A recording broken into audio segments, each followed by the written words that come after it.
ప్రజా TV Telugu news. బండి ఆత్మకూరు మండలము ఈర్నపాడు గ్రామం. నా పేరు మోహన్ రెడ్డి.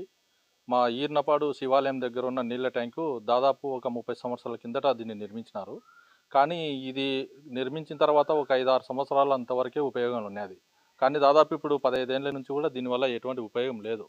కానీ అది ఉన్నంత వరకు ఏంటంటే దాని పెచ్చులు ఊడి పిల్లలు ఇక్కడ ఆడుకుంటుంటారు. ఇంకోటి శ్రీరామనవమి జరిగితేనక ఇక్కడ జనసందోహము, వైకుంఠం ఏకాదశి జరిగినప్పుడు జనసందోహము చాలామంది కూడా ఇక్కడ ఉంటారు.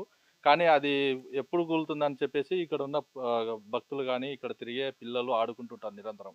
కావున దానికి ఏదన్నా మరమ్మతులు అధికారులు స్పందించి దానికి మరమ్మతులు చేయడమా లేకపోతే అది తొలగించడమా అనేది గవర్నమెంట్ వాళ్ళు స్పందించి దానిపైన ఏదైనా చర్య తీసుకుంటారని చెప్పి నేను తెలియజేస్తున్నాను.